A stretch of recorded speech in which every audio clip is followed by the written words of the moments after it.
What's up, A to Z Sports live on a Wednesday, and it is a massive day as Tuesday, December 6th was the day that Jon Robinson was fired as Titans general manager. I think it caught a lot of people off guard because of the timing of the announcement, the day it happened mid-season.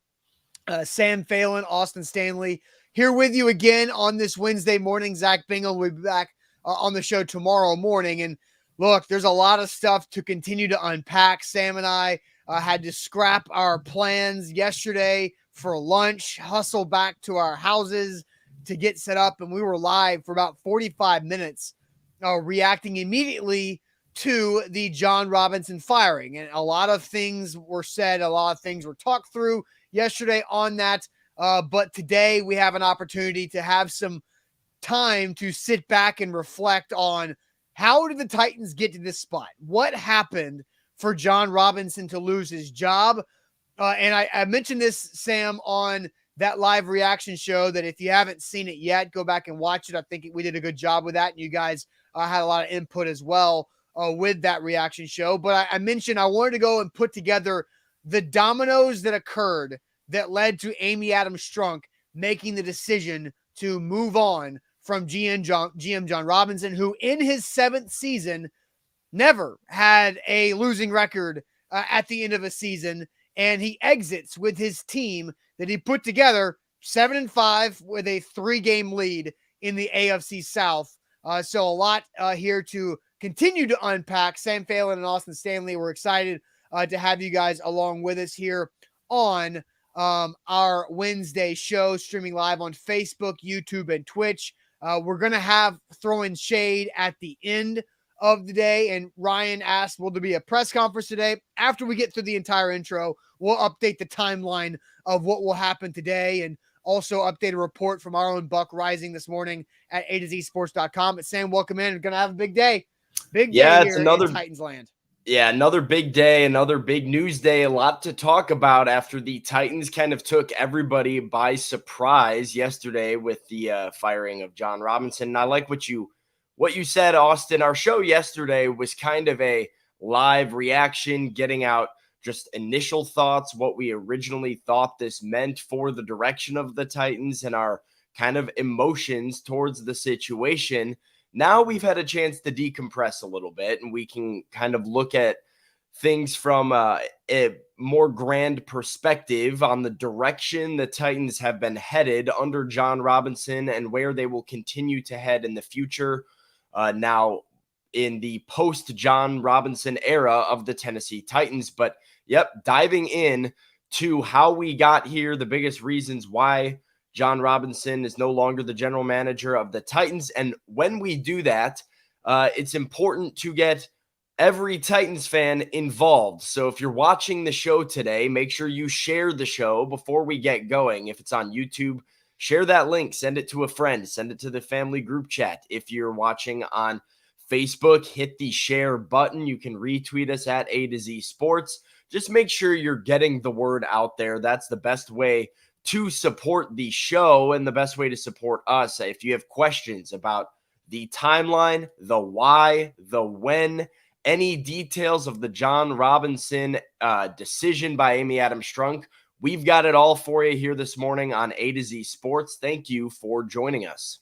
Yep, let's do it officially. Welcome into A to Z Sports, powered by the BetMGM app. I'm Austin Stanley. He's Sam Phelan, in for Zach Bingham today. Make sure you follow us all over social media, as we are Nashville's on-demand sports talk network, going live every weekday morning at 8 Central Time on Facebook, YouTube, and Twitch. Links to the show on our Twitter timeline. Also hit us up on Instagram and TikTok as well. Got to thank our sponsors because they make it happen for us and they help out you guys, like our friends at Wilson County Hyundai, who have great deals for you this holiday season. So make sure you make Wilson County Hyundai in Lebanon a part of your new car buying process at wilsoncountyhyundai.com. Farm Bureau Health Plans. Get better with Farm Bureau Health Plans, better coverage, rates, and service. Learn more about a health plan for you. FBHP.com/ATOZ. The Bone and Joint Institute, boneandjointtn.org, the region's destination for comprehensive orthopedic and sports medicine care. Plus, Hughes and Coleman Injury Lawyers, the official injury lawyers of the Tennessee Titans. If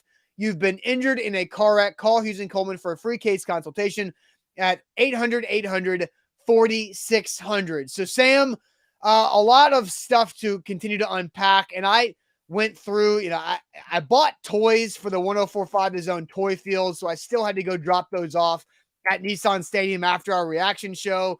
So at that point, I was able to talk to Buck right after Buck got off the air on his show on 1045 The Zone. And then Buck did primetime last night. I watched that. And then Buck had a report this morning that I do think we need to address. And the fact is that Buck and also some other sources when it comes to A to Z Sports, we were able to confirm a report that came out of Adam Schefter yesterday. Adam Schefter said on NFL on ESPN that, quote, this is a situation where the owner, Amy Adams Strunk, was not particularly happy with Jon Robinson, and she decided to make the change this morning. Schefter said Tuesday. So she fired Jon Robinson a year after she gave him a long-term contract extension. He's got 4 years after his contract. And Schefter continued, now a lot of people around the league have called up and asked all day long, wondering if there's something more to this, if something happened. Schefter said, I've been told that's not the case. This is a simple decision of the owner wanting to go in a different direction. And A to Z Sports has been able to confirm that with multiple sources. And Buck wrote this morning at A to Z Sports.com, quote from Buck, according to sources, Robinson's compounding mistakes have been wearing on Tennessee's ownership for some time. While Vrabel and Robinson have led to disagreements with personnel decisions, there was no public or private undermining of former GM Jon Robinson by the coach Mike Vrabel. That hasn't occurred. So Robinson and Vrabel had a healthy working relationship during their time together. So again, that is Buck Rising's report this morning. So there was no Mike Vrabel lobbying for Jon Robinson to be fired right now. This is all Amy Adams Strunk. So Sam, what's your reaction to that reporting this morning from Buck Rising at A to Z Sports.com? Yeah, I'm not sure it's a huge surprise to me, just knowing Mike Vrabel and how he's tended to operate within the Titans organization, that even if he had some arguments or disagreements with Jon Robinson on personnel decisions, that he would, it doesn't shock me that he's not lobbying for change to be made or anything, despite what has felt like some built up frustration on Vrabel's end in terms of the roster and the hand that he has been dealt this season. I do think it factors into the decision. I talked at large yesterday about how I felt Amy Adams Strunk was committing and investing in Mike Vrabel with this decision to move on from Jon Robinson, almost like she has two arguing children and she took Mike's side. And she said, from what I've seen, Mike has proven to be right, and this is who I'm riding with moving forward. So if Amy Adams Strunk was aware that Mike had some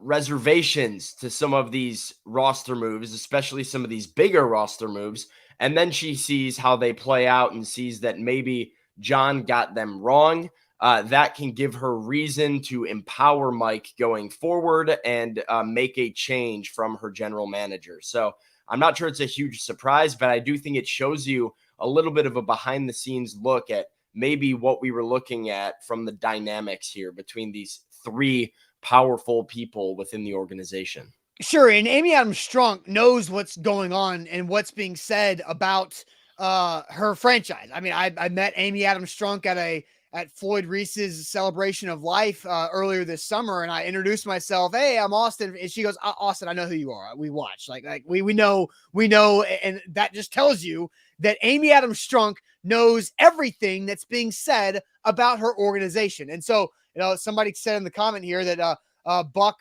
called it Sunday night. Yeah, Buck wrote in his postgame column at Philadelphia, his first sentence was, trading wide receiver A.J. Brown away this offseason is as close to a fireable offense as you can find in the NFL. That's Buck's first line from that column. And I don't think Buck thought it was going to happen right now. But that's the case there. And so, I think there's a lot of public humiliation that came along with what happened in the fallout with the A.J. Brown trade. But we have to be honest. A.J. Brown did not single-handedly get Jon Robinson fired. This is I think, 3 off seasons worth of roster mismanagement that ended up with A.J. Brown being the nail in the coffin and Jon Robinson being out. So, Sam, I told everybody I would do this here today on the morning show. I've got, and the irony is strong, I've got 11 dominoes that then ended with number 11 being traded away as the nail in the coffin for Jon Robinson's job as Titans GM. So I'm about to run through these 11 dominoes and where it started. The first mess up for Jon Robinson that I think started to frustrate Amy Adams Strunk, and then as it materialized throughout the last few off seasons, it continued to get worse and worse. But first, let me tell you guys about Wilson County Hyundai. WilsonCountyHyundai.com is where you need to go. Go see them in Lebanon. And look, it's a holiday season. I mean, you all see the commercials of the big red bows on the cars. A lot of that is, taking advantage of you and trying to dupe you into buying some ridiculous car that you don't need or could afford for the holidays. But Payne Bone and his team at Wilson County Hyundai, they will treat you the right way because it's about family. It's a family-owned company at Wilson County Hyundai in Lebanon. And again, we've been working with them for 3+ years. They know how to treat their customers and their people like family. So go check them out. Payne Bone, CMC, his team in Lebanon, Wilson County Hyundai. The Hyundai product is phenomenal. Top-notch technology across all of their different models. So go see them and see what they have to offer. If you're shopping for your spouse, your son, your daughter, whoever it might be, WilsonCountyHyundai.com. Today's show is powered by BetMGM. I call BetMGM the king of sportsbooks. You see it down on your screen there for a reason, because they have offers like this. Because with promo code ATOZ Sports on the BetMGM app, you can get a risk-free bet up to $1,000 on pro football. So whatever your pick is this weekend that you're all in on and just have a feeling about in your gut, make sure you place it on BetMGM and use that promo code, because if you do and it doesn't work out for whatever reason, no worries, risk-free, money back into your account with a chance to win again. That's a risk-free bet up to $1,000 on pro football when you use promo code ATOZ Sports on the BetMGM app. All right, A to Z Sports live on this Wednesday, going through my 11 dominoes, plus then trading away A.J. Brown, number 11, that was the nail in the coffin for Jon Robinson as Titans general manager. So my main research project, Sam, was I wanted to figure out what was the start. What was the first tick over of the domino that created the chain effect of Jon Robinson getting fired halfway through his 7th season, when he's never had a losing season. They've made it to the playoffs several years in a row. They've won the division 2 years in a row, on their way to winning the division for a 3rd year in a row. So here's the first domino. It's the free agent signing of Vic Beasley.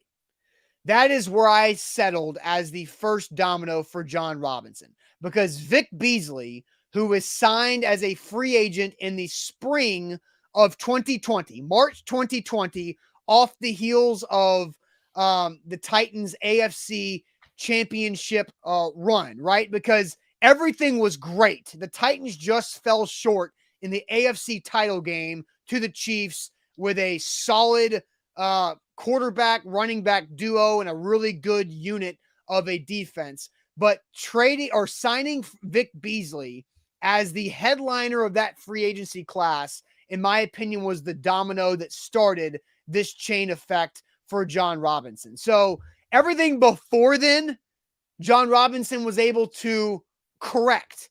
And I see Joe Williams say, Kevin Dodd. Kevin Dodd was Jon Robinson's first draft.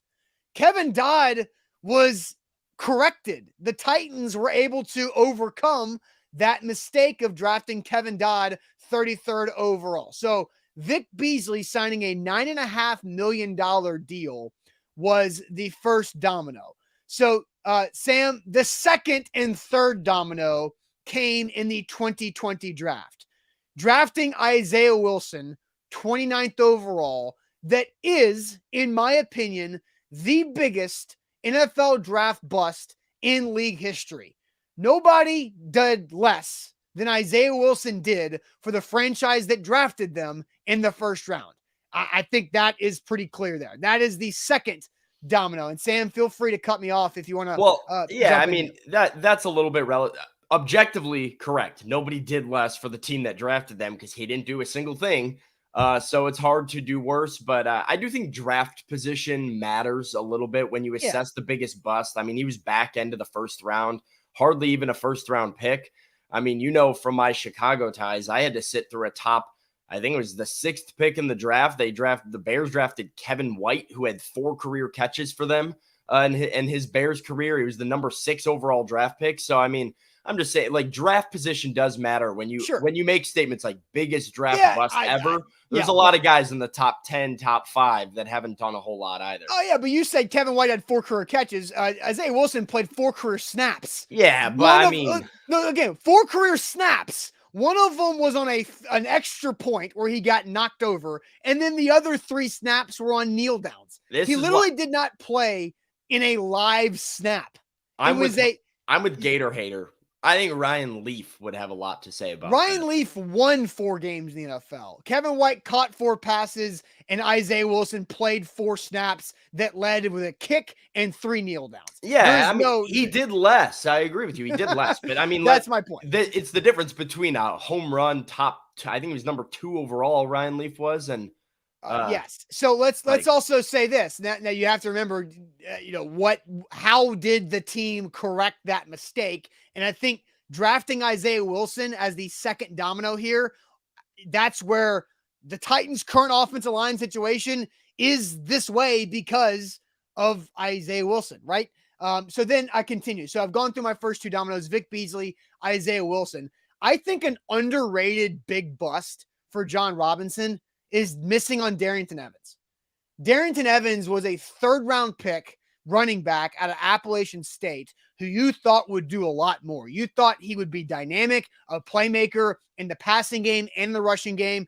Now, it's not that big of a deal, but Darrynton Evans did zilch for this team as well. So you're talking about, your first round pick and your 3rd round pick from a single draft that did nothing for you. Christian Fulton is sandwiched between them, and you like Fulton, but that is the 3rd domino that I have here. Yeah, and then rounding out the 2020 offseason that had 4 dominoes itself, signing Jadeveon Clowney.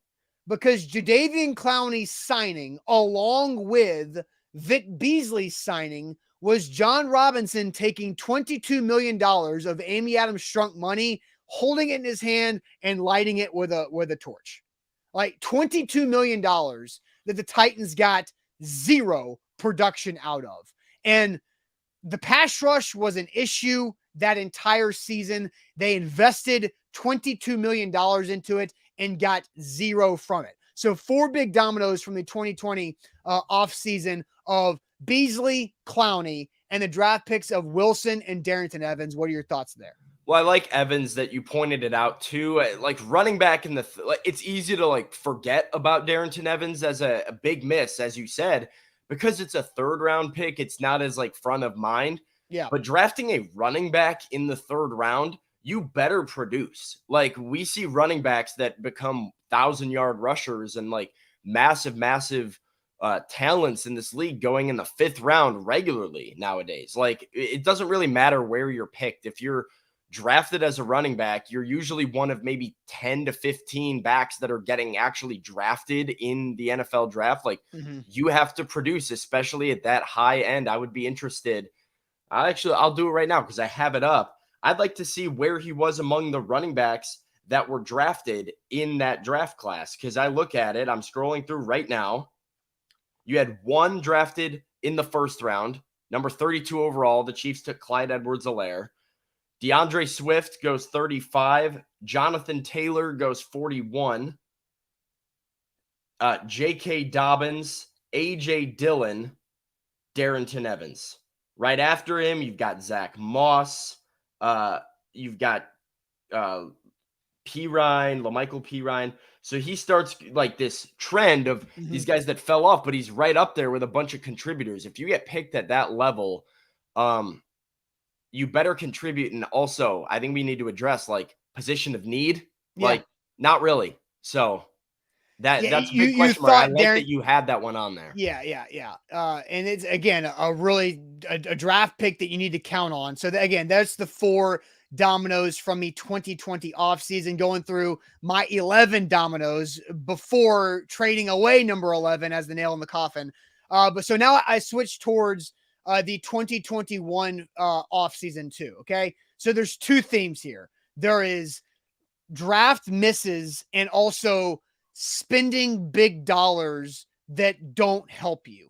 And I think those 2 things as themes is where Amy Adams Strunk, as Buck reported, was growing tired of the roster mismanagement with Jon Robinson. So 2021 offseason.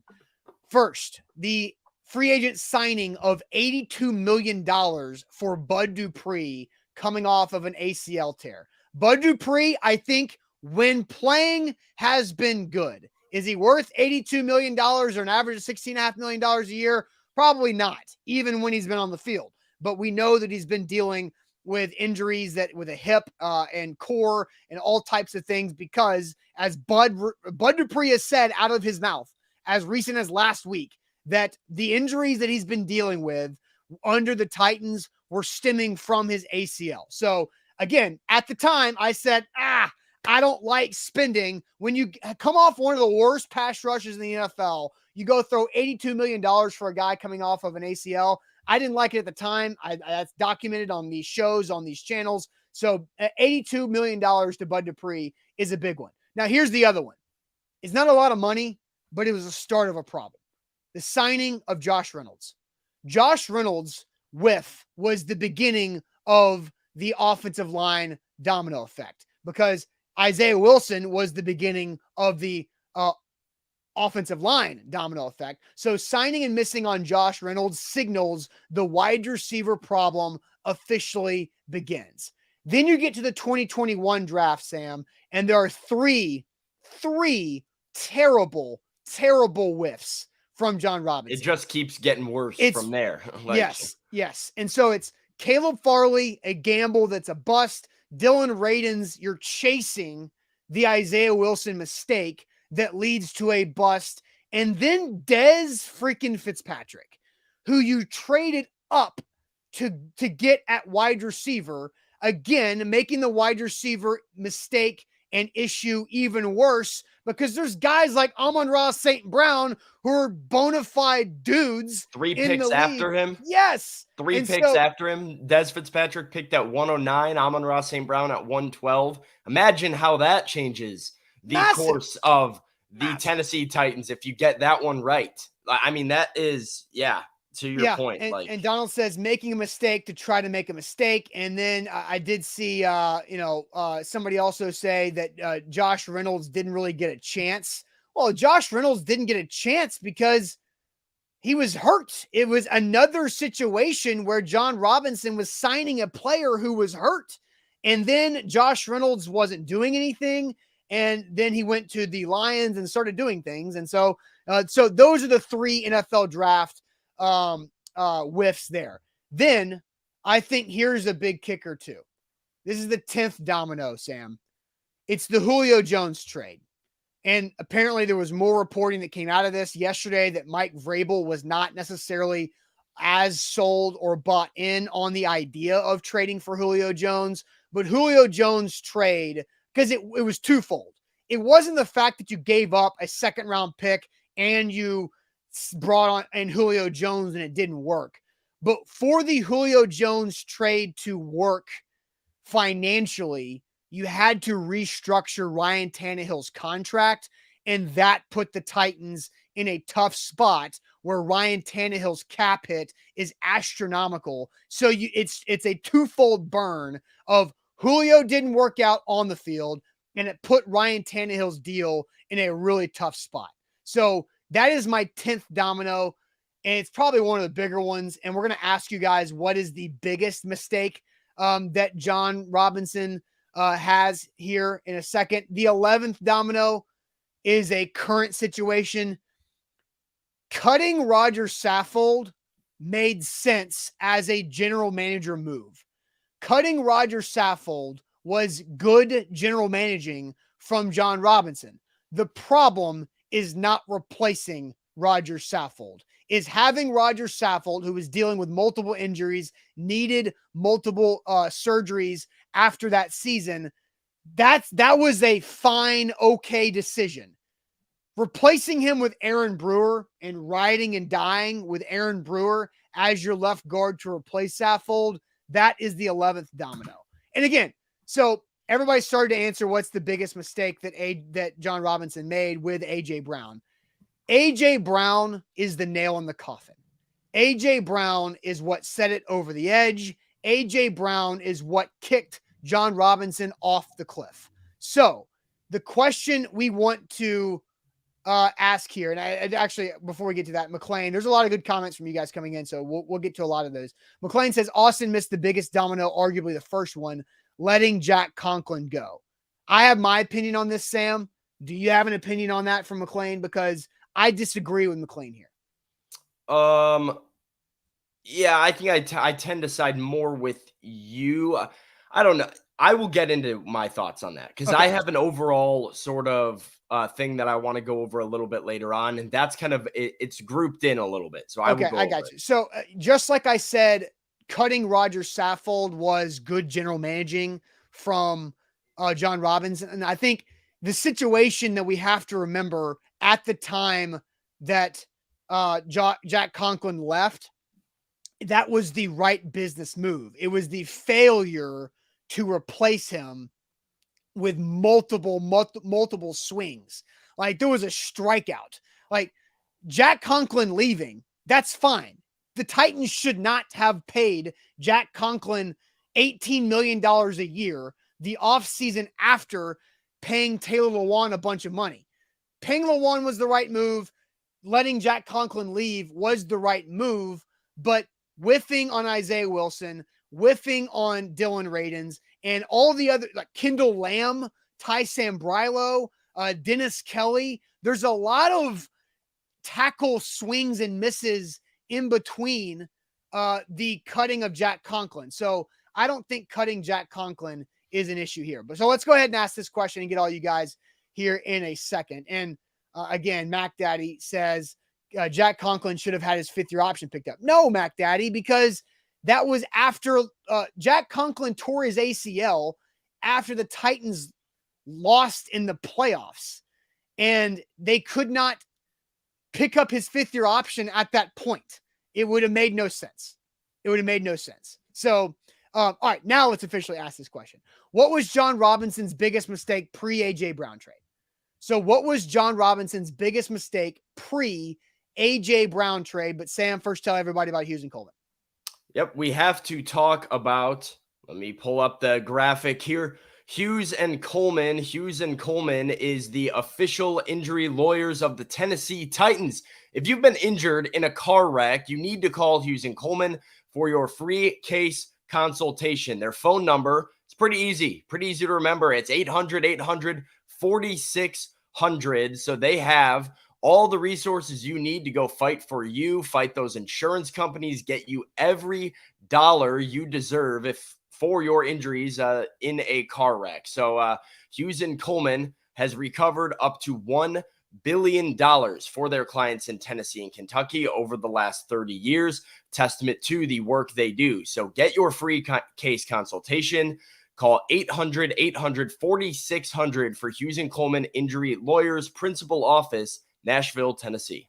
Also, download the BetMGM app and use our code ATOZ Sports. That means you get a risk-free bet on pro football up to your $1,000 with your first bet on pro football. So it's a great way to start your sports betting career. If you're using another app, another sports book, and you don't like it, or you just want an opportunity for a fresh start, BetMGM can do that with a risk-free bet on pro football up to $1,000 when you download the app. Use our code ATOZ Sports when you sign up, make your first deposit, and then there you go. Risk-free bet on pro football up to $1,000. Visit BetMGM.com for terms and conditions. 21 or older, Tennessee only new customer offer. All promotions, subject to qualification, eligibility requirements. Rewards issued as knowledgeable free bets or site credit. For bets expires 7 days. For Palm Game support, call Tennessee Red Line 800-889-9789. Sam and I here live discussing the firing of Jon Robinson by Amy Adams Strunk here on this Wednesday. I went through my 11 dominoes before the nail in the coffin that was the trade of A.J. Brown.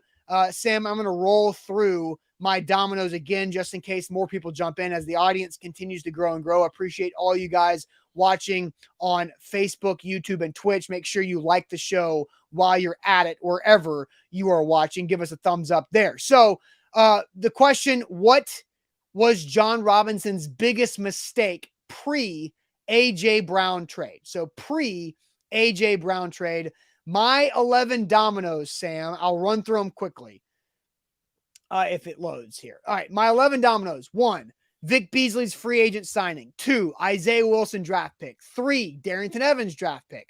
4, Jadeveon Clowney's free agent signing. 5, Bud Dupree's $82 million deal. 6, Josh Reynolds free agent with, beginning the wide receiver issues. 7, Caleb Farley's draft pick. 8, Dylan Radin's draft pick. 9, Dez Fitzpatrick draft pick.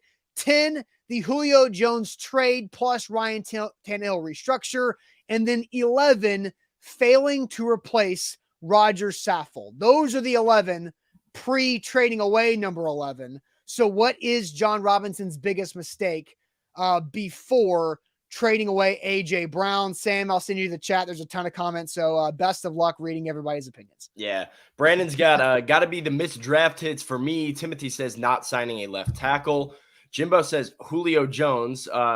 You have to caused him to have to let A.J. go. I don't know if they're directly related, but Julio Jones was a botch for the draft capital and the money that was associated with that as well. A separate kind of issue there. But Ryan Tannehill is the issue from Chris Terry. Isaiah Wilson from Billy Jones. Caleb Farley from Mr. Jones. Trying to scroll through here. Draft misses from pick a specific one. Draft misses is a pretty easy overall thing. Pick a draft pick that you think was really a big mistake. Darian Smith thinks it's Vic Beasley. He agrees with you on the first domino, at least. That's where it all started, right? Because everything was great. Everything was happy and dandy. You had Vrabel, you had the quarterback, you had the running back, you had the defensive core, you had a solid offensive line and playmakers once you go to the AFC title game. And Vic Beasley was the first domino that you tried to fix something and add and bolster to the pass rush there. Matt Drew thinks it's Corey Davis, Jonnu Smith. Denise says Jayon Brown.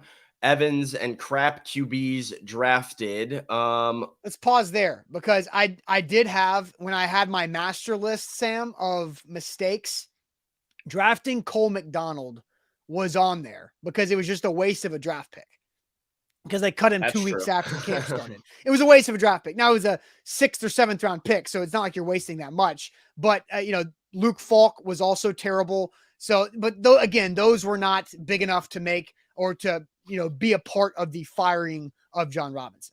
Devin Mills says paying Taylor Lewan, and we have a super chat up here saying, could we have found a way to keep Corey Davis and not having the wide receiver problems, and you still have one elite wide receiver and one good one to go with Henry? All right, that groups into what I'm going to talk about because I think there is a slam dunk, unquestioned worst move Jon Robinson ever made in his tenure. I think it affected everything else in a negative way from that point on. So when you talk about a true domino, some of those things are just on the list of like, oh, he made that mistake. But there's no real butterfly effect. Mm-hmm. I think there is a direct domino effect that tanked the trajectory of the Titans associated with drafting Isaiah Wilson. And for the obvious reasons of using a first round pick on a bust offensive tackle that played 4 career snaps for your team. Mm-hmm. An incredible swing and a miss. But number one, Austin, I got a couple things here associated with this. I want to hear your thoughts on or just lay out the argument. You drafted Isaiah Wilson post Taylor Lewan extension. So you already had that money tied up into offensive tackle. I want to get that on the record. Keep that in mind. Here are players you passed on by drafting Isaiah Wilson. These are players drafted in the round immediately after Isaiah Wilson, which we said he was right at the end of the first round. These are early second round picks and guys that got picked throughout the second round. T. Higgins, Michael Pittman Jr., DeAndre Swift, Jonathan Taylor, Cole Kmet, Chase Claypool, Trayvon Diggs, Jalen Johnson, Jalen Hurts. So in terms of where is your need, you had money already tied up into Taylor Lewan. You draft an offensive tackle, completely swing and missed, massive bust, doesn't play for your team. And when you look at the events that took place in the years following, you let Corey Davis walk. You didn't even make him an offer, according to Corey Davis, that you didn't even really give him a chance to come back, even though he, as well as AJ, said he wanted to stay. You then had to correct not having Corey Davis, wanted to fix your wide receiver problems, traded 2 draft picks for Julio Jones, and ultimately put some draft capital and money into the position with no production there. When again, Michael Pittman Jr., T. Higgins, Chase Claypool, right at the top of that draft. You drafted Caleb Farley the year after to try and help your secondary get younger, get a brighter future, and you took a big risk trying to hit a home run on a defensive back. Again, Trayvon Diggs, Jalen Johnson, 2 elite corners in the NFL, both taken 15 or so picks after him. Overall, this is the move for Jon Robinson that I think started to snowball, and he maybe started to overcorrect for, in my opinion, trying to make up for, get things on the right track, take a bigger risk, hit a big home run, and paid the ultimate price for it. Things got off-centered with the Isaiah Wilson draft pick. I think that was his biggest error, and ultimately the one that had the longest effects on the Titans' future in the years that followed. All right. So Andre had a super chat that we missed earlier that is related to this. Sam, he says, letting Conklin, Corey Davis, Adoree Jackson, and Cruikshank all walk. No first rounders resigned. Conklin led to Wilson and Radin sitting on hands at the deadline. So there's Andre there. So, I do think a lot of what you said is, and Nika says, that's a long list of F-ups. They're true. It is. And so what do you call it? A butterfly effect is kind of what that transitioned into. Yeah. I mean, it's what I said. Like, imagine, and I get hindsight's 2020 with this, but I mean, just 3 picks later, whatever, you had back-to-back T. Higgins and Michael Pittman Jr. Now, what happens if you Corey Davis is going to walk? You're going to let Corey Davis walk a year later or whatever, but what happens if you draft one of those guys there? What happens if you draft a defensive back there and you pull the trigger on Trayvon Diggs or Jalen Johnson? How does that change not only your defense or your offense over the last couple of years, but how does it change the reach on the Caleb Farley pick or whether or not you are able to bring A.J. Brown back? Like, this all had an effect because if you have that wide receiver, you don't have to trade for Julio Jones. You might have more money for AJ. Like, it is that butterfly effect to me where I look at that draft pick. I'm like, you had a big opportunity to do that retool of the roster for the 4 or 5 year extended window. And it all kind of went downhill. So here's what I think happened on the Isaiah Wilson thing, because Isaiah Wilson is a big deal here, right? Because in that offseason, that is right after the AFC Championship appearance and loss to the Chiefs, Jack Conklin signs a deal where the Browns paid him like $20 million in his first year. The Titans could not afford to play in that negotiation. That's okay. Like you can't pay everybody. Jack Conklin was a good draft pick, but you can't pay everybody and you have to make those decisions. And they decided that Jack Conklin moving away from him was the right move. You had Dennis Kelly on the roster and you were picking 29th overall. So you're picking 29th overall. And so I think, and you talk about the wide receiver in that 2020 NFL draft, there really wasn't a starting position on the team completely glaring wide open with a big hole, because you had AJ coming off of a rookie 1,000-yard season. You had Corey Davis, who was putting things together more. You had Jonnu Smith, who was putting things together. Derrick Henry is now arrived, and he is the NFL rushing king. And you've got an offensive line with a right tackle spot where Dennis Kelly looks like he can help you out. And so you drafted Isaiah Wilson 29th overall, which was a reach, and it was a reach at the time. It was a reach, but I think I understand the thought process, because Isaiah Wilson is every bit of 6'6", 320 pounds, and could move people, right? And he's 20 years old. And so you draft him in the first round at 29 overall, so you get the young, raw giant for 5 years. If you draft Isaiah Wilson in the second round, you only get this young giant for 4 years.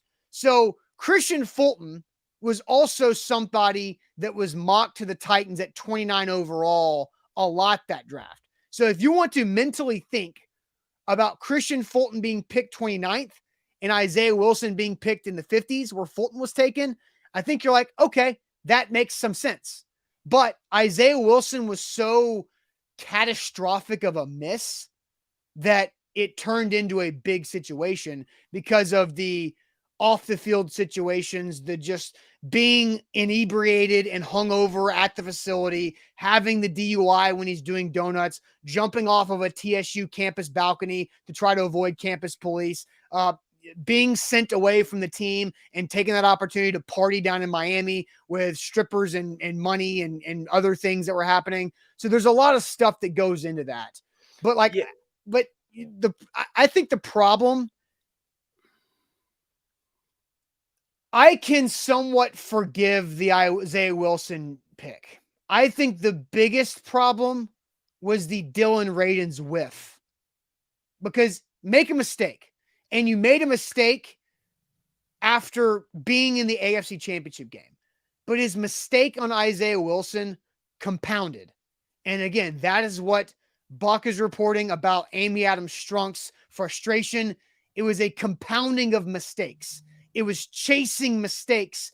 And you know this, if you're with us at BetMGM, don't chase. If you lose a bet, don't chase it, because that's how you continue to lose. And Jon Robinson lost a bet in Isaiah Wilson. That's okay. Just don't chase it. And he chased it with Dylan Radins. Then he had to chase it with NPF. Then he had to chase it with some free agent signings like Kendall Lamb, like Jamarco Jones, like other guys that did not work out. And so I think the biggest mistake is the chasing of Isaiah Wilson. So if you want to single-handedly say it's Dylan Radins. Drafting Dylan Radins at 52 overall, I think it was, I think is the biggest mistake, because of how bad Dylan Radins is compared to how bad you missed on Isaiah Wilson. Well, I think that almost proves the fact that Isaiah Wilson's the biggest error, because how bad that was forced John to chase, right? And I want to say too, I think this is important. And this is where I think he really messed up over this. You talked about there was not a position that glared when the Isaiah Wilson draft came along of okay, there is a need there. And that was part of the reason he took the gamble. Part of your job as general manager is to plan for the future. It's to understand the contract situations that you have on your roster and understand how you can utilize your draft picks to offset expiring contracts and know kind of what your 2 to 3 year plan is with your roster makeup. Mm-hmm. And the Isaiah Wilson draft pick showed a complete lack of a 3-year plan to me, or a 2-year plan to me, or even a 1-year plan. Yeah, I Because actually you disagree. didn't take a wide receiver, and within with two, by the way, Teagens and Michael Pittman Jr. were first round talents that fell to the second round. They were available there for you to grab a 5th-year option on, take them in the first round. You didn't do it, which you can say is fine, but then you cannot let Corey Davis walk, trade a panic trade for Julio Jones, and proceed to not pay A.J. Brown here long term, because that was your opportunity to get that talent. So it shows me a lack of planning on Jon Robinson for 2022, rather, in 2020. If you let Corey Davis walk, that's fine, but you should have a draft pick of Corey Davis or Michael Pittman Jr., a top talent, to go with A.J. Brown to extend this window. And it has been this process, like you said, of trying to chase mistakes after the fact that could have been avoided with planning. There was no planning, and that Isaiah Wilson pick is really the example to me of you could have gone so many different ways that prevented this from happening. And I agree with you on the Dillon Radins and how that was him chasing the mistake. But again, you had Taylor Lewan under contract at the time, and you had guys on the roster that were able to. Yeah, go ahead. But I disagree with this with your take. I think Isaiah Wilson was the 2 and 3 year plan. Like, going back to that spot, Isaiah Wilson was 20 years old, was raw, but he's everything you wanted from a physical standpoint of a right tackle prospect. And he played in the right offense in college. He fit the Titans scheme.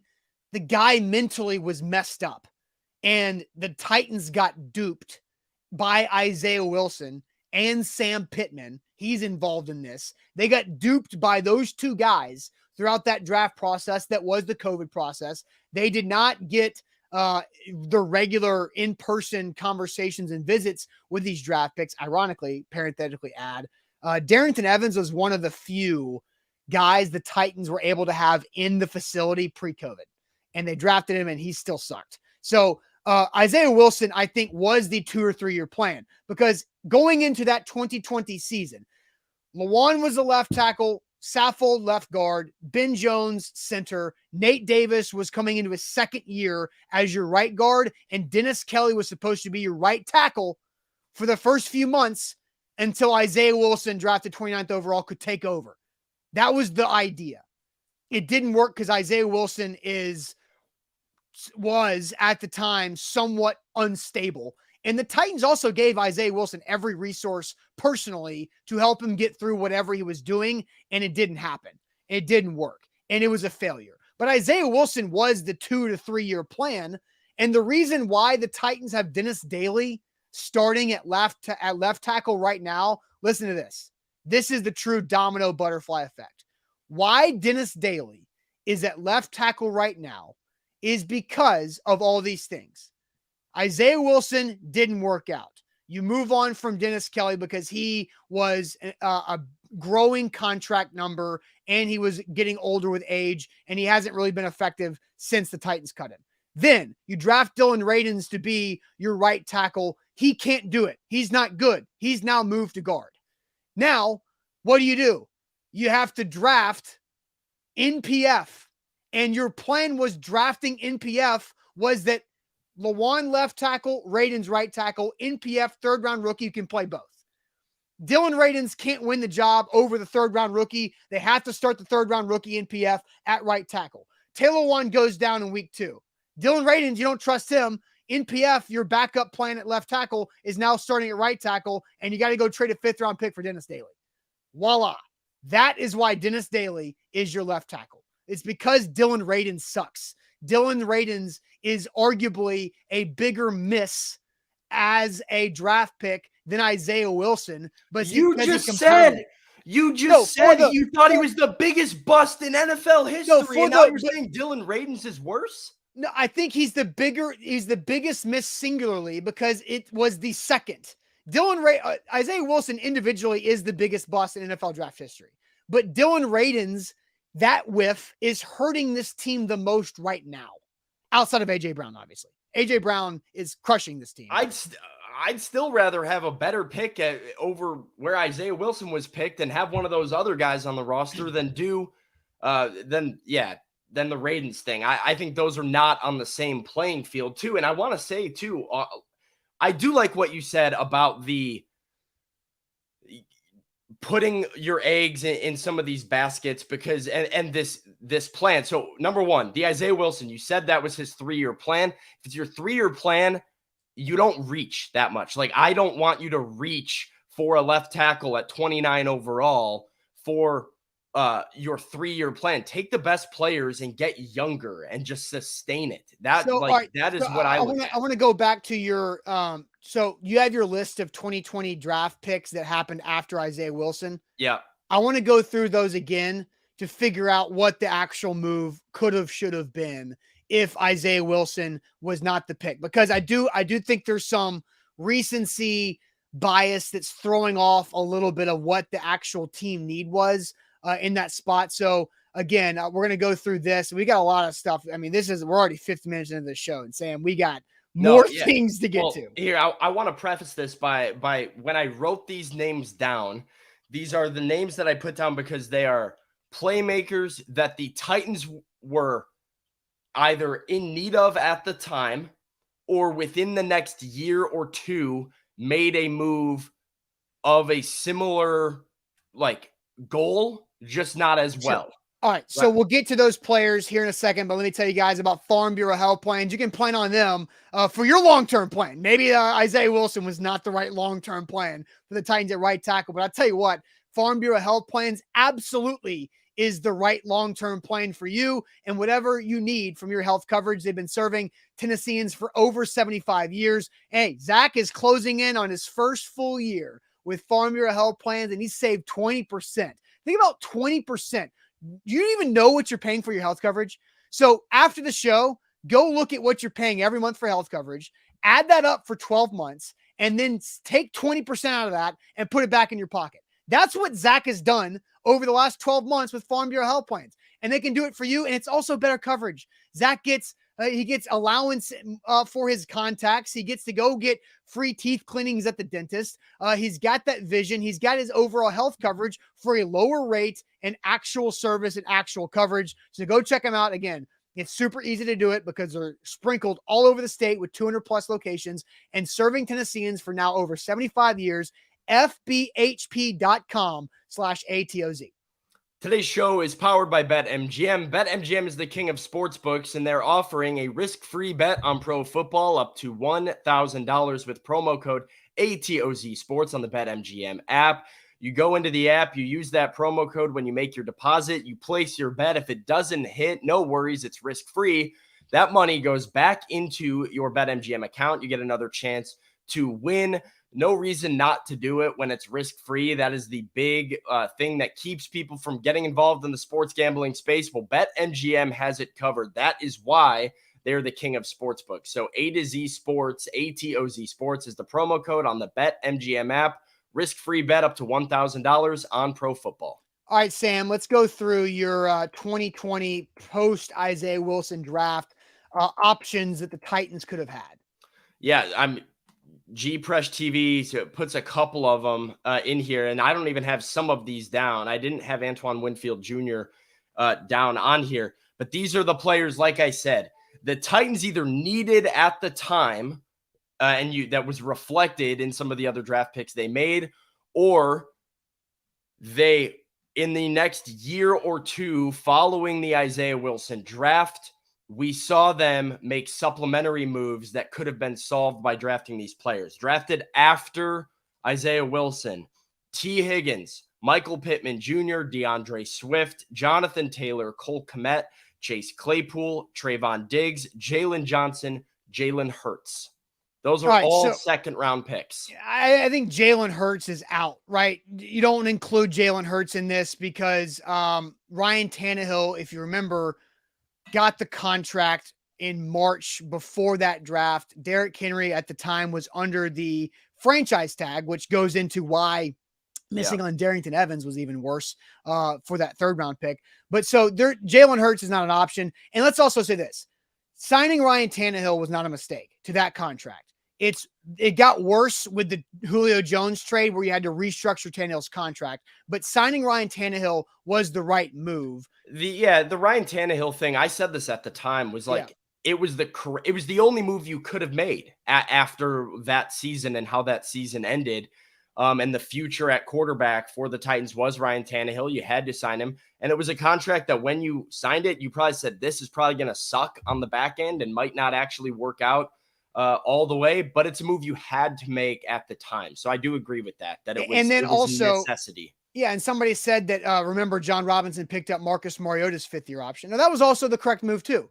And then you also, again, good GMing. Jon Robinson did plenty of that pre-2020 offseason because good GMing was having Marcus Mariota and Ryan Tannehill in the same quarterback room for only like $21 million. Like, that's a steal.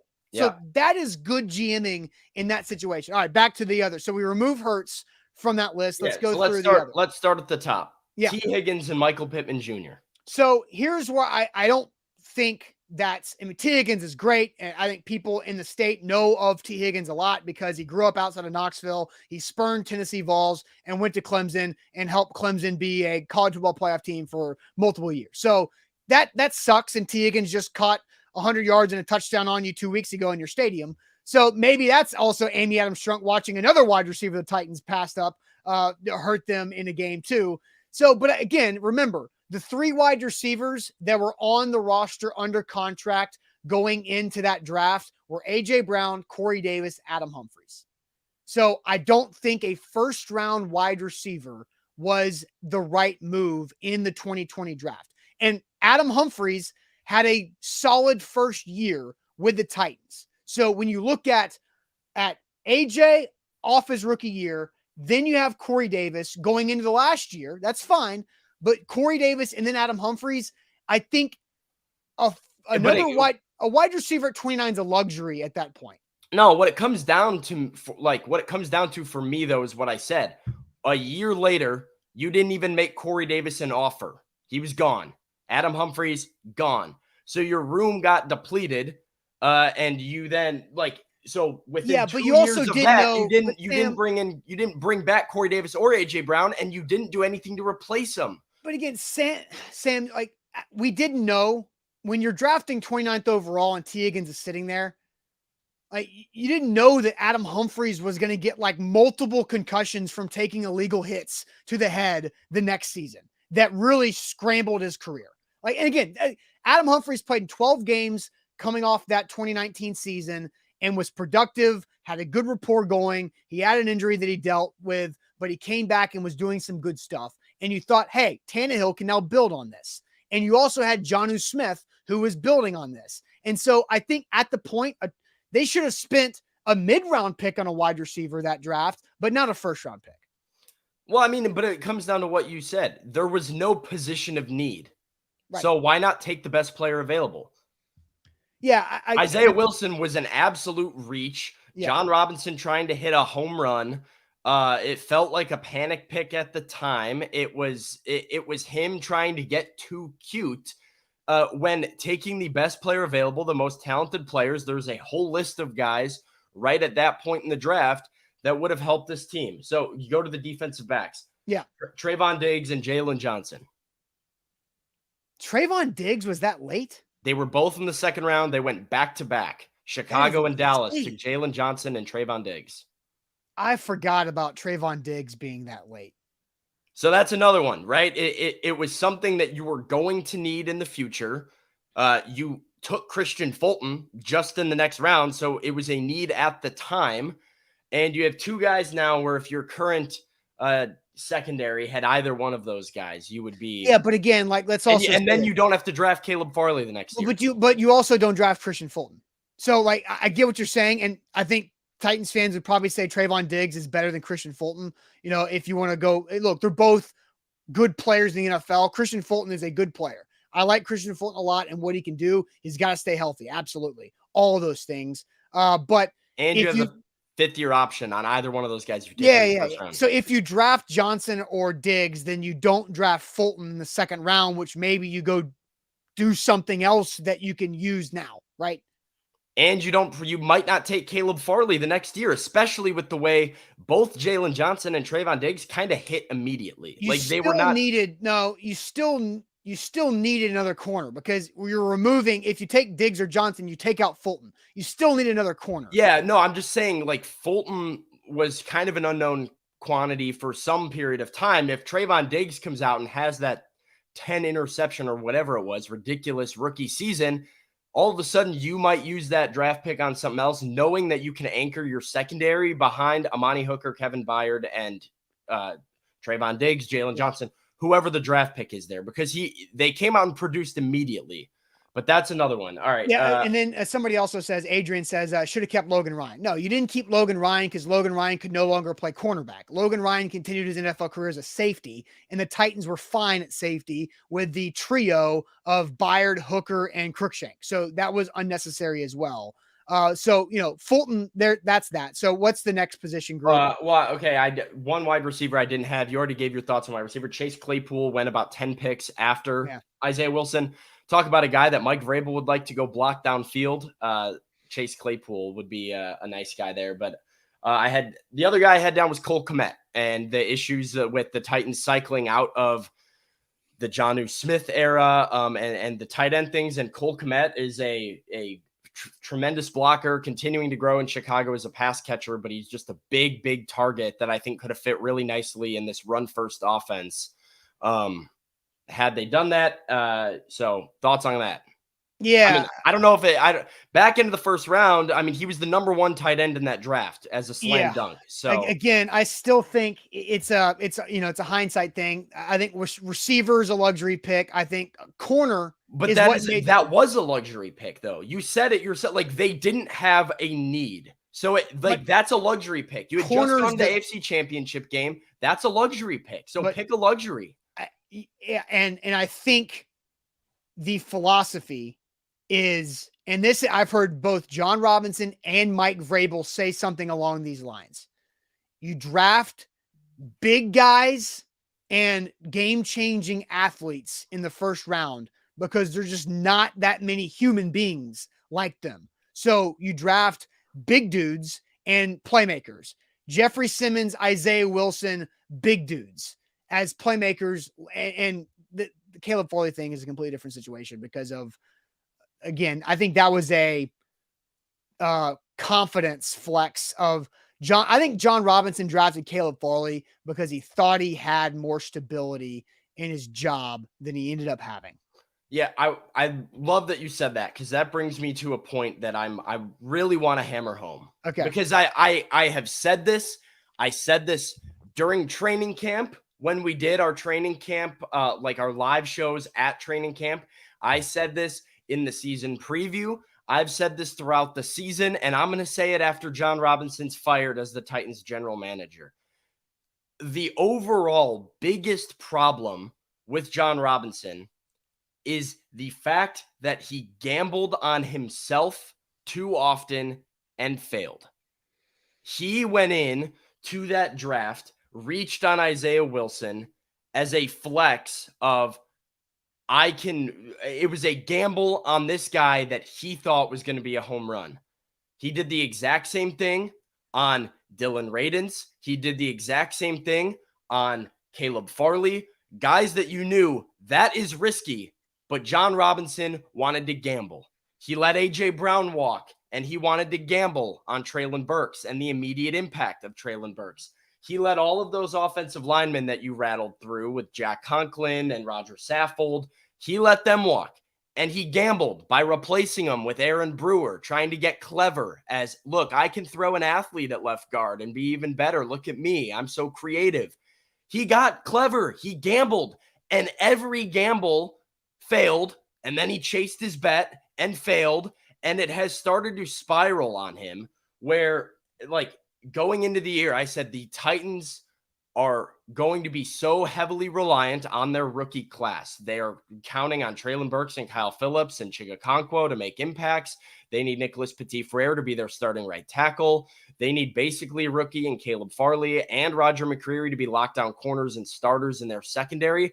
And that was the situation that he seemed persistent of putting them in, instead of retaining some of the established talent he had in Tennessee or going and getting more bona fide veteran talent. So and I think ultimately that was his undoing over the past year or two. Yeah, no, I agree. And again, like I said at the top of the show, we've had a great show today and we still got stuff to get to. There's a lot of fun, a lot of fun topics. Again, I don't want to call it fun because yes, Jon Robinson lost a job that he cared about very deeply. And so that does suck overall. And I do feel for him and his family because of how much that J-Rob did for this community in Nashville and across the state and for Titans fans. So yeah, we missed another super chat. I'll let Sam scroll back up to go find. I don't know if I can still find it. If it was this one, letting Quentin Spain go was big too. G-Presh, put it back in the chat and I will pin it and we'll make and you don't have to. You don't have to. No, you don't have to read donate. Just say what you said and we'll get to it. So I'll be on the lookout for it. So again, that's going back to Buck Rising's report this morning at A2ZSports.com. According to sources, Robinson's compounding mistakes have been wearing on Tennessee's ownership for some time. And it's the compounding. It's the continual. I also think there's another, you mentioned, what was the term you used of the gamble and cleverness? I also think Jon Robinson got too caught up in value. Too caught up in the word value when it came to draft picks, because he had so much success with Jayon Brown, David Long Jr., Amani Hooker, Nate Davis, and others, and Dane Cruikshank of value draft picks. He got caught up in the value of Caleb Farley falling to 22 because the athlete he is and the value on that. He got too caught up in the value of a couple of these free agent contracts, the value of Aaron Brewer being an undrafted free agent and relying on him, the $2 stake, to play left guard, the value of NWI, an undrafted free agent wide receiver, being a professional and knowing how to play all the spots and work hard and do these things instead of the talent. At one point, J-Rob got caught up in value instead of talent. And that's another thing that hurt him too. And the value of having a rookie wide receiver playing the same role as a guy that was going to get $100 million. And so it was how Jon Robinson associated value to position to establish talent, which went into the A.J. Brown trade. Obviously, as we've talked about throughout the show, it was a domino after domino after domino. We have it from G-Fresh here. Caleb Farley, PFF 42.5, missed out on Tyson Campbell, Greg Newsome, Asante Samuel Jr., same draft. Yeah. Greg Newsome was just a couple picks after him, too. I think it was like 3 or 4 picks after him. Yeah, and Greg Newsome's been okay. He has, again, I don't really know if any of those guys are like first round pick type of performance, but Caleb Farley's just been. I mean, Tyson Campbell is very good. Yeah. And I don't remember the conversation of Tyson Campbell, right? It's like we have to, where was Tyson Campbell's draft stock at? Because there's always going to be a gem somewhere that you could have had. I mean, because we haven't mentioned this, because Tyson Campbell was drafted in the second round by the Jags. I'm trying to find the 33, so he was drafted pretty high. As that pick by the Jags. So I just don't remember him having a lot of buzz. I remember when the Jags drafted Tyson Campbell, you're kind of like, oh, I mean, that's probably a little bit of a reach, but he's turned into a good player. I feel like you said the same thing about Caleb Farley, though, of like, we'll see. I mean, it's either going to be the best pick of the draft or the worst pick of the draft. It ended up being the worst pick of the draft. Yeah. There's another thing, because for every miss that Jon Robinson had, like guys, remember the guy did find Kevin Byard. The guy did go out and draft a lot of great players throughout the years. Yeah. Derrick Henry. He drafted, the whole 2019 draft outside of DeAndre Walker was great. Jayon Brown was great. Even in his first draft, finding Tajay Sharp in the 5th round to come help the team get better immediately was really good and really good GMing. He missed on a lot, but he had a lot of wins. Amani Hooker was great too. The trade for Tannehill was brilliant for how that was able to set this up. The drafting and development of Jonnu, the trading away of Jurrell Casey was also really smart. I've seen that in the chat. I was curious what your thought on that was. That was a lot of good the GM move. Okay. Trading away Jurrell Casey was very smart because that saved the Titans $27-30 million over the longevity of Casey's contract, and Jurrell Casey hit a wall. So here's a question too, real quick. I want to get your take on this. I don't know where I necessarily go on this or if I have an answer for it, but I think it's an interesting conversation because we talked about why now, and we're going to play a video of Ian Rappaport talking a little bit. I tweeted yesterday, we talked about it on the show yesterday, that the Titans made this move because of, one, to get ahead on the search for a new general manager. That's why they did it now and not in the offseason, as well as there is a new there are college meetings coming up for your general manager. So if Amy Adams Strunk had decided she was going in a different direction at GM, it made no sense to have Jon Robinson do those meetings for the Titans organization when he wasn't going to be here to make the draft pick. But Ian Rappaport kind of had another reason why he felt like the Titans made this move now. And then I want to get to this question. Does this hurt or help the locker room for the Titans doing it now? A couple things that we want to get to there, but we need to, I think we need to go over Rappaport's philosophy first too, Austin, on why they might have done this now. Another reason from an NFL insider. Absolutely. So, by the way, make sure you like the show if you're watching on YouTube. Had a great YouTube audience yesterday. Facebookers, love to have you guys as well. Like the video, whether you're on Facebook, YouTube, or Twitch. Give us a thumbs up, please. We appreciate it. That helps us, helps the algorithm, helps us grow, and helps us do more things as a company. So give us a like there on Facebook and YouTube especially. So if you're watching on your phone on YouTube, you might have to exit out of that live chat, hit that thumbs up button, and pop the live chat back up there. So let's play this from Ian Rappaport, which I thought was an interesting comment from the NFL insiders on NFL Network yesterday afternoon. So I was wondering about the timing of this. Do you think it's possible that they maybe made this decision to make sure that they didn't go deep into the playoffs? Like, if you were going to fire him and you had some doubts and they go deep in the playoffs and win, you can't fire him. Like, only reason this makes sense now is to make sure that you do it before they start winning playoff games. Do you know what I'm saying? I think that's an interesting point that Rappaport brought up, and Sam, I'll toss it over to you in a second. Like, do you buy or sell that? Because, what you said right before we played the video of, December 4th, all the bowl games come out in college football. College football players start to make decisions on opt-outs of bowl games. You start setting the groundwork for your scouting department for the Senior Bowl, other type of bowl games that college players participate in to go into the combine and throughout that entire process. And I think, the Titans not allowing J-Rob to do that work, just to have somebody else come in and have to redo it, makes a lot of sense. But what do you think about Rappaport's comment?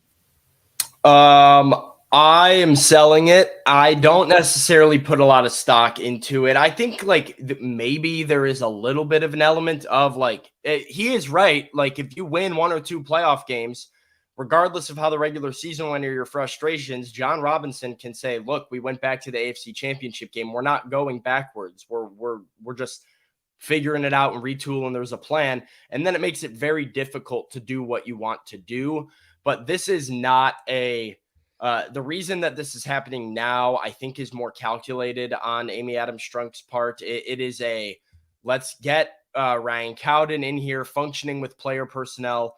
Let's get Ryan Cowden in these meetings for the organization. Let's start this search and get ahead of it.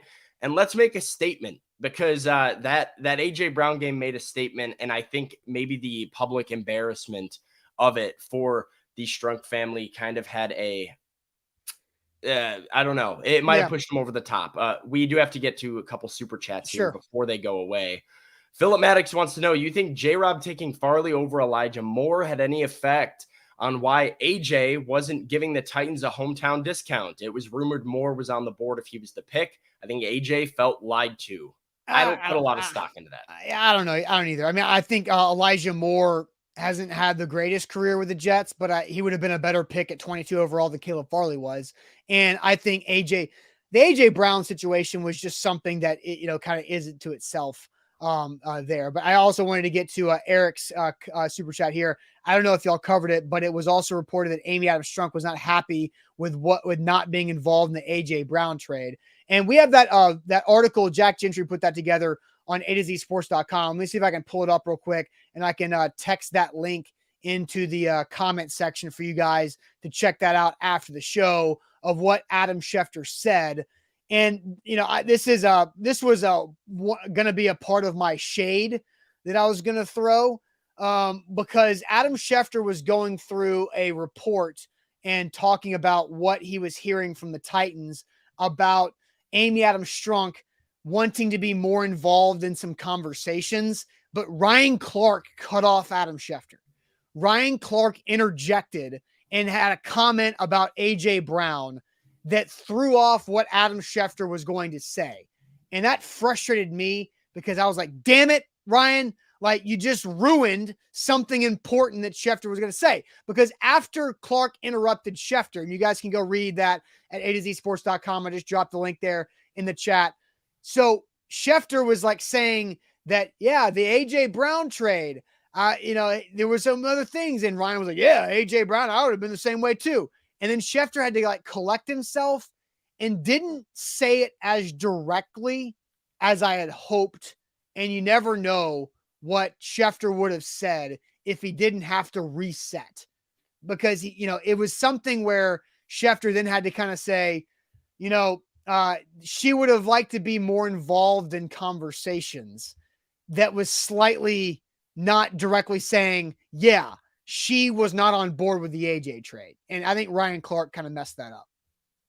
Yeah, I mean, I don't think Jon Robinson, we dispel the narrative that Jon Robinson made the AJ Brown trade without consulting ownership. Ownership knows if you're trading a superstar.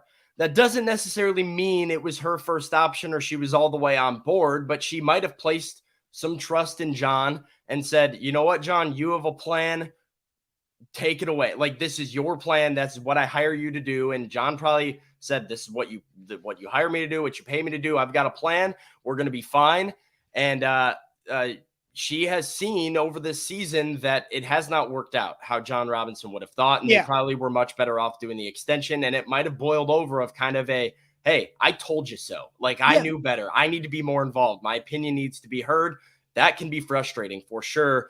We got a super chat coming in. Let me add to that before you get to this, because Amy has been very vocal about her job as the controlling owner of the Titans is to hire people to do a great job. And she wants them to do what she hires them to do. Amy Adams Strunk does not want to micromanage. She wants the people to be able to do their job that they're being paid for, but there's also consequences. Yep. It's if your job is not being done, she now can say, look, this was you. I stayed out of it. I let you do it, and you messed it up. That's on you. And then now she has the ability to go fire whoever she wants. All right, TJ, I still want to know who in this organization can't see that Todd Downing needs to go with the super chat.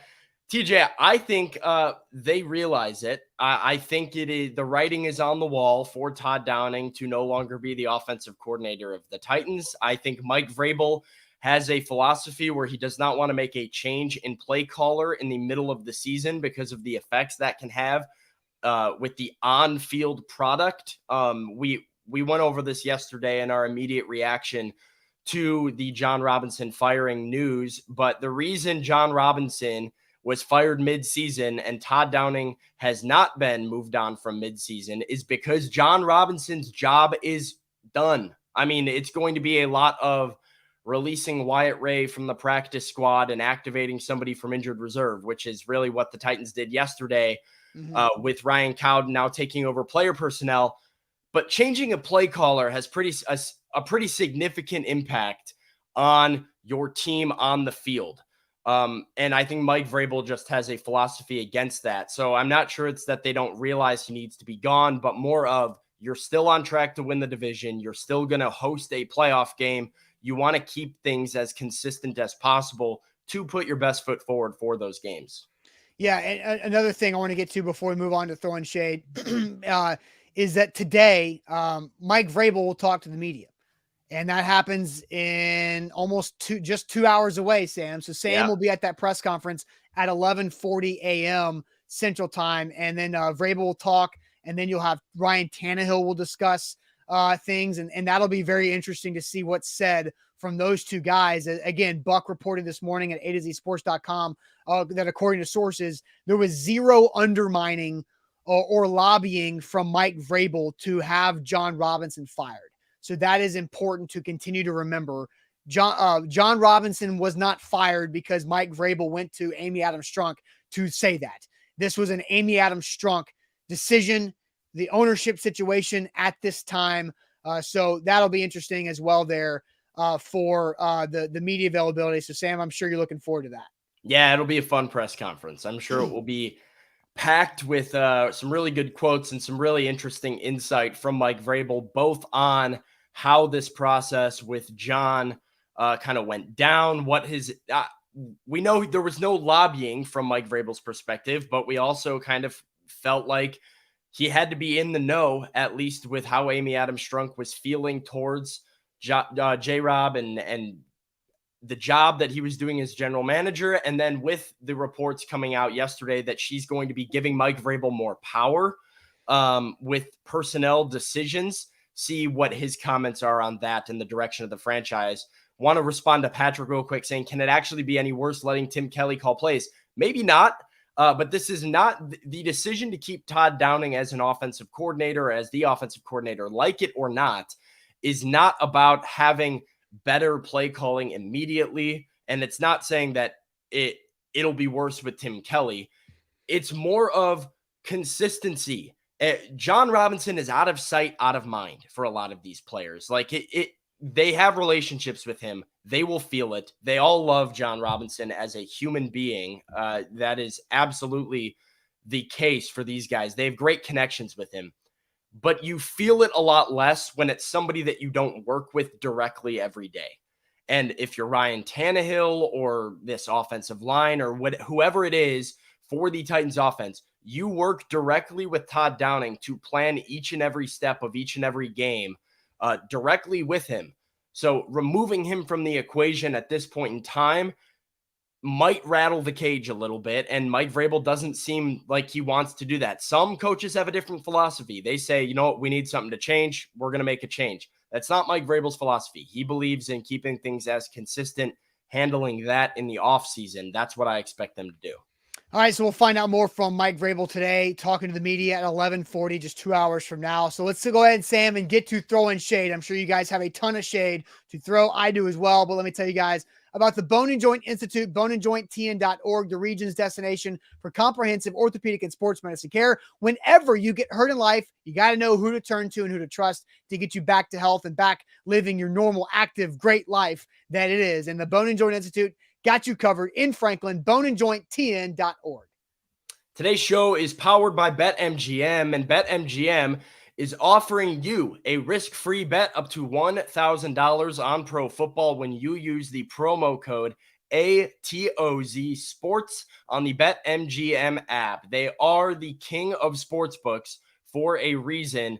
You cannot really find offers like this anywhere else, just risk-free on the sport that everybody loves most. That's pro football. So this weekend, find an NFL pick, place it on BetMGM. Use the promo code ATOZ Sports, and your pick can be risk-free up to $1,000. All right, time to throw some shade.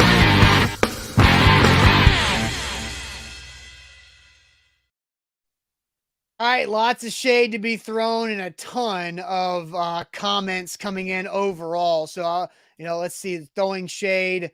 Miro says throwing shade on national media for just now noticing the AJ Brown situation. So that's Mr. Jones and several of you other guys. I brought up. I knew you would like this one. I pinned that for you because I knew you'd like it. This is my shade. My shade is on the Heisman voters. And it's not about the 70 touchdowns and 5 picks that Hendon Hooker's had. That's not even true stats. It's like 57 and 5 for touchdowns there. But my shade is on Stetson freaking Bennett being a Heisman finalist over a guy like Hendon Hooker. Stetson Bennett does not deserve to be in New York as one of the 4 Heisman finalists.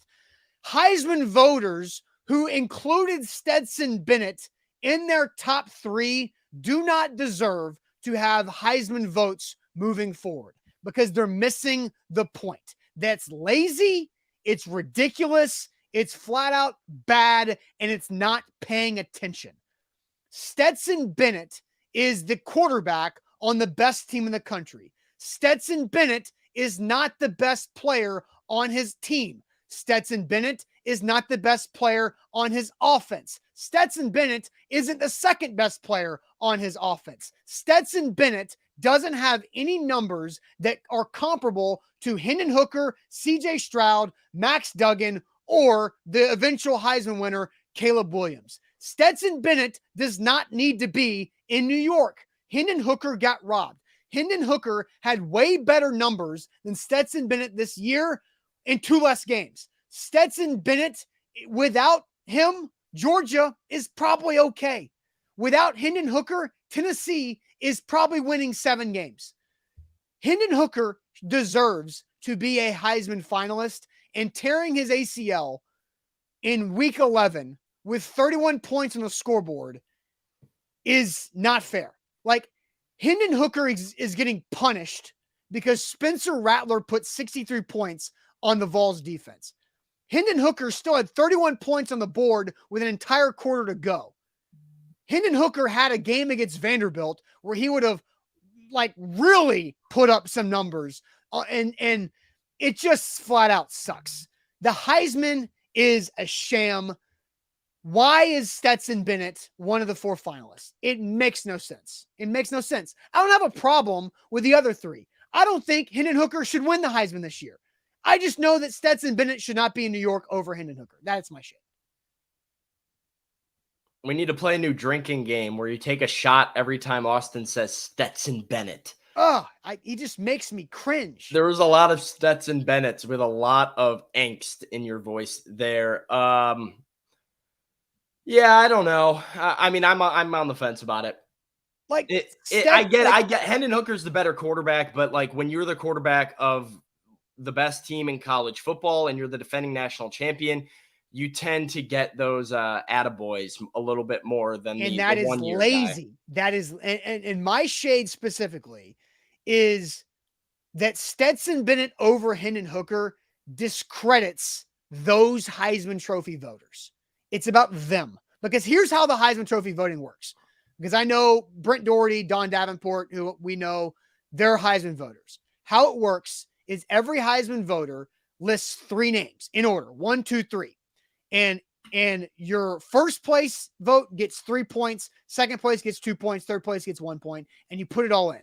And they take the top 4 or 5 to New York.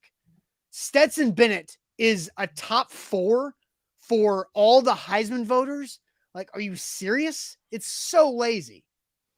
Yeah, I think where it might come down to it is like, I'd be interested in seeing the breakdown of like, these people are not voting to give him the Heisman, but I think a lot of these voters probably look at it as I have 4 players that I get to pick. 3. Oh, they pick 3? 3. Oh, but even which makes it even worse. But if you have 3 players you get to pick, they probably look at it as well. I have to throw a bone and the 3rd place spot to the quarterback on the best team. No, you don't. No, you don't. I mean, whether you think that or not, I'm just saying that's what you don't have to do anything. It's who is the most outstanding player in college football that fits these categories.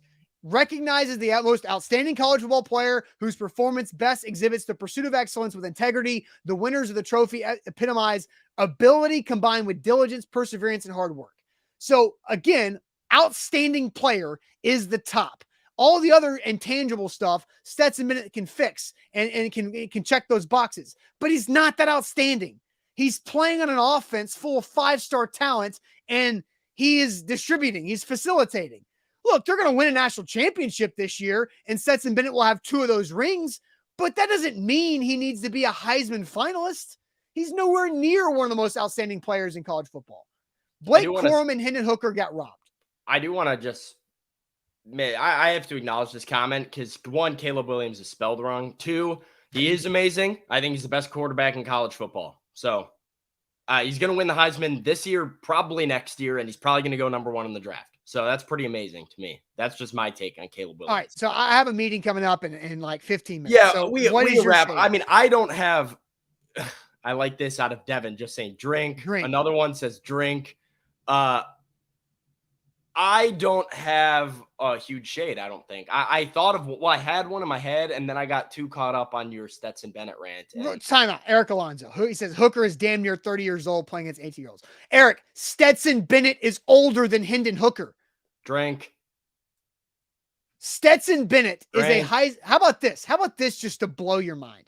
Stetson Bennett is a Heisman finalist in 2022. Stetson Bennett was born in 1997. Lamar Jackson was a Heisman finalist in 2016. Lamar Jackson was also born in 1997. All right, there you have it. I'll shade. I have a shade. Bring it. You're not gonna like it. I'm shading Tennessee Volunteers fans. Okay. Not for the Hendon Hooker deal, because I think you have a gripe. Specifically, I'm going to shade one person in particular. I don't think he knows this is coming. Zach Reagan. Ooh. Because I was watching intercompany shade. I was sitting in the living room writing out a Titans article, trying to watch some college football, enjoying a Saturday, and I'm scrolling through Twitter, and I just see Zach Reagan complaining about Max Duggan. And Max Duggan throws an interception. If you watch that performance, Max Duggan had one of the more impressive college football efforts I've seen this season. He put that team on his back. Very, very tough, resilient effort. Yeah, absolutely. He throws an interception after getting drilled. And Zach Reagan has to take to Twitter to say, by the way, Max Duggan now has double the interceptions of Hendon Hooker. He's got 4 interceptions. And like, by the way, he's got half the losses, played 2 more games. This is what Tennessee fans do, Austin, that turns me off to Tennessee, because I'm completely unbiased on this. I don't really back SEC at all. So I was open-minded to the Tennessee wave, and I enjoyed it at the beginning of the year. Everything has to be about Tennessee at all times. Embrace it. And there is a inferiority complex, a little brother syndrome of nobody else can get any love. We can't enjoy what Max Duggan is doing. We can't celebrate the Horned Frogs. We can't just enjoy college football without being like, well, Tennessee needs to be ranked 6th and not 7th. And Alabama, we beat Alabama. Wah. And I just, shut up. Nobody cares. You lost twice. You gave up 60 to South Carolina. Shut up. You're not in the college football playoff. I'm done with it. I'm like, I don't care, and I hate seeing it. And I'm like, so I had to text Reagan, and I just said, like, what is this tweet? What does this mean? Why is this out here? Why is this in the ether? Because it drives me nuts. It strikes a nerve. Like, not everything is a slight against Tennessee. And I had to get that off my chest. Well, that's and look, it's fair. It's absolutely fair shade there. But again, you don't have the historical context of what Tennessee fans have gone through over the last 15 years. And there's a lot of the opposite too. There's a lot of national piling on Tennessee when it's unnecessary. And so that is why it's a condition. Tennessee Vol fans are conditioned to act this way because of what the last 15 years have been. And so that's all it is. But I do got to go. Like, seriously, we have been live for an hour and 34 minutes. Yeah, send us out of here. We had a lot to talk about. Big show today. But. All right, so we got to go. Thanks, everybody, for watching the show. Tons of great stuff. We're going to have continued great content around the firing of Jon Robinson. There's a ton of articles on A to Z Sports.com from a bunch of different angles from all of our writers there that cover the Titans, and as well as Sam going to the press conference in now under 2 hours with Mike Vrabel at 11:40 and Ryan Tannehill in open locker room. So make sure you tune into our YouTube channel, like the show before you go. All of that press conference content will be up on YouTube later on. We'll see you guys later on. Talk to you soon. Appreciate it.